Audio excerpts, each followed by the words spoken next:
High বন্ধুরা, তোমরা সবাই কেমন আছো? আমরা তো খুবই ভালো আছি। তো আজকের আবার একটা নতুন ভিডিও নিয়ে চলে এসেছি। তো সয়াবিন দেখেই বুঝতেই পারছো সয়াবিনের কিছু একটা করব। হ্যাঁ, সয়াবিনেরই করব। আর আজকে রান্না কি করলাম আর লাঞ্চে কি খেলাম সেটাই তোমাদের সাথে শেয়ার করব।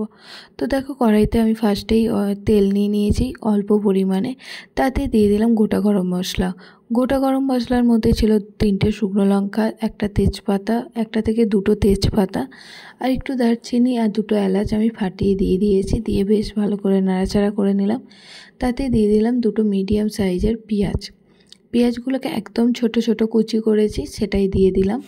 আর এখন করে যেহেতু আমি তেলের পরিমাণটা খুবই অল্প খাই, তো সেই জন্য তেলটা আমি অল্পই দিয়েছি। তোমরা চাইলে বেশি দিতেই পারো। দেখো, খুব সুন্দরভাবে আমি নাড়াচাড়া করবো যতক্ষণ না পেঁয়াজের কালারটা বাদামি কালারের হচ্ছে। দেখো, হালকা হালকা বাদামি কালারের এসে যাচ্ছে। তো দেখো, পেঁয়াজটা প্রায় হয়ে এসেছে।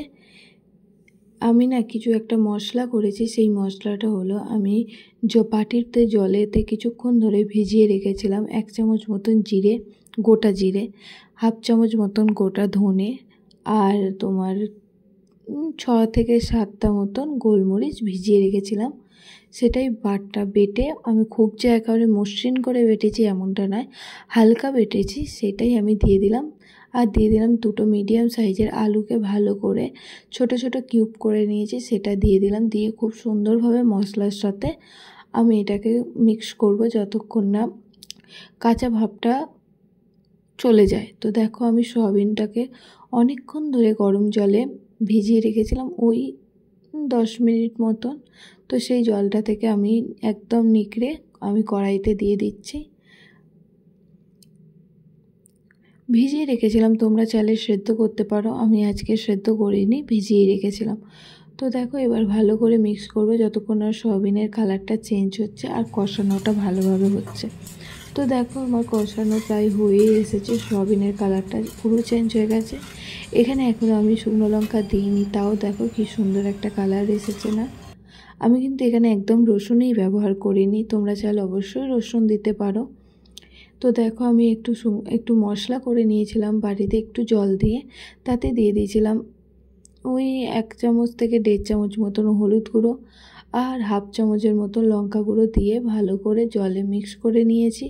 করে নিয়ে এবার আমি কড়াইতে দিয়ে দিলাম। এবার এটাকে আমি ভালো করে কষিয়ে নেবো সয়াবিন আলুর সাথে। যতক্ষণ না হলুদ গুঁড়োর আর লঙ্কা গুঁড়োর গন্ধটা উবে যাচ্ছে ততক্ষণ ধরেই আমি মিক্স করব। দেখো, আমার মিক্স হয়ে গেছে, খুব সুন্দর একটা কালার এসে গেছে। তো এবার আমি এতে দিয়ে দেবো বেশ কিছুটা জল। জল বলতে আমি বড় বাটির 1 বাটি মতন জল দিয়ে দিয়েছিলাম। দেখো, তো এই জল দিয়ে এটা এবার ফুটুক। আমার রান্না হয়ে গেছে, ফুটে গেলেই হয়ে যাবে। তোমরা চাইলে এখানে অবশ্যই গরম মশলা গুঁড়ো দিতে পারো, আমি একদম সিম্পলভাবে করেছি তাই। তো এইদিকে দেখো, এটা হোক, এইদিকে আমি ভাত বসিয়ে দিলাম। আমি ভাত হাঁড়িতে বসাই না, ডেচকিতে বসাই। তো আমি জলটা দিয়ে দিয়েছিলাম, এবার চালটা ধুয়ে আমি দিয়ে দিলাম খুব সুন্দরভাবে। ভাতটা ততক্ষণ হোক, ততক্ষণ আমি মাছটা ধুয়ে নিই। আর করব আর একটা জিনিস, মাছের ঝোল। ঝোল বলতে আমি এখানে আলু ইউজ করব না, কিন্তু তাও মাছের ঝোল। তো দেখো, ভাতটা এখনও ফোটেনি, আমি জল দিয়ে ভাতটার চালটা ধুয়ে দিয়ে দিয়েছি। এবার একটু খুন্তি দিয়ে আমি জাস্ট নাড়াচাড়া করে নেবো যাতে নিচটা না বসে যায়, তাই। এবার দেখো, আমি কড়াই বসিয়ে দিলাম। কড়াইতে আমি বেশ কিছুটা তেল দেবো, ওই অল্প পরিমাণে তেল দিলাম। দিয়ে আমি এতে দিয়ে দেবো পেঁয়াজ। পেঁয়াজকে খুব সুন্দরভাবে কেটে নিয়েছি একদম সরু সরু করে। তো পেঁয়াজ দিয়ে বেশ কিছুক্ষণ নাড়াচাড়া করবো যতক্ষণ না পেঁয়াজের কালারটা চেঞ্জ হয়। তো করে নিয়েছি। এবার দেখো, এই রান্নাটা আমি খুবই শর্টকাটে দেখাচ্ছি, কিন্তু এই রান্নাটা অনেকক্ষণ ধরেই হয়েছিল। তো দেখো, খুব সুন্দরভাবে পেঁয়াজের কালারটা চেঞ্জ হয়ে যাক, ততক্ষণ আমি কিছুই করবো না। আর দেখো, পেঁয়াজটা প্রায় ভাজা ভাজা হয়ে এসেছে। এবার এতে আমি দিয়ে দিলাম ওই 8-9 কোয়া মতন রসুনকে বেটে দিয়েছি, আর দিয়ে দিলাম একটুখানি 1টা মতন টমেটো ভালো করে কুচি কুচি করে দিয়ে দিয়েছি। উপচে একেবারে কুচি কুচি করেছি এমন। দেখো বন্ধুরা, পেঁয়াজের সাথে টমেটো, কাঁচা লঙ্কা আর রসুনকে খুব সুন্দরভাবে কষিয়ে নেব। রসুনের যে কাঁচা গন্ধটা থাকে আর টমেটোর যে কাঁচা গন্ধটা থাকে, টমেটোর মধ্যে যে জল ভাবটা থাকে সেটাকে আমি ভালো করে শুকিয়ে নেবো আর টমেটোটাকে গলিয়ে নেবো। ততক্ষণই আমি নাড়াচাড়া করব আর এটাকে কষিয়ে নেবো। আর তার সাথে আমি গ্যাসটা একদম লো ফ্লেমে করে দিয়েছি। তো এটা ততক্ষণ হোক, ততক্ষণে তোমরা বলো আমার রান্নাগুলো তোমাদের কেমন লাগছে। যদি ভালো লাগে অবশ্যই লাইক কমেন্ট শেয়ার করতে ভুলো না। তোমরা পাশে আছো বলে আমি এত দূর এগোতে পেরেছি। আমি আরও এগোতে চাই আর আমি তোমাদের কাছে সাহায্যও চাই। তোমরা পাশে থাকলে আমি অনেক দূর এগোতে পারবো, এইটুকুনি আমি জানি।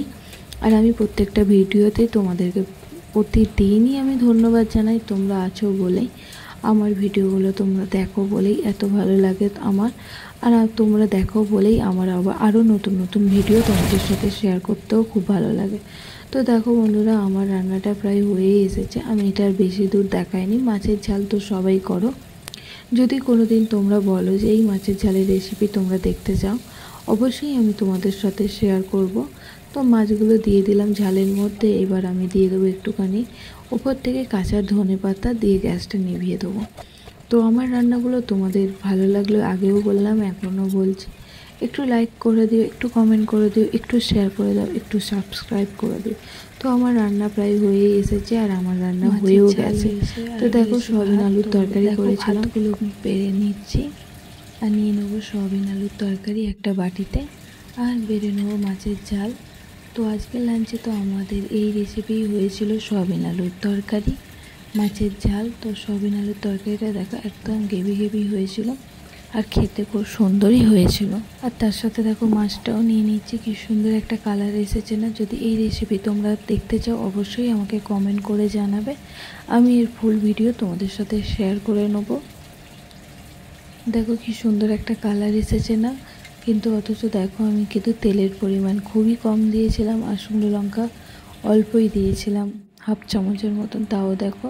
তো আজকের লাঞ্চে তো এটাই হয়েছিল, ভাত হয়েছিল, সয়াবিন আলুর তরকারি হয়েছিল আর মাছের ঝাল হয়েছিল। তো তোমাদের লাঞ্চে কী কী হয়েছিল একটু কমেন্ট করে আমাকে জানাবে বা ফটো দিতেও পারো, আমি দেখতে চাই। আর আমার রান্নাগুলো যদি ভালো লাগে অবশ্যই লাইক করে দিও।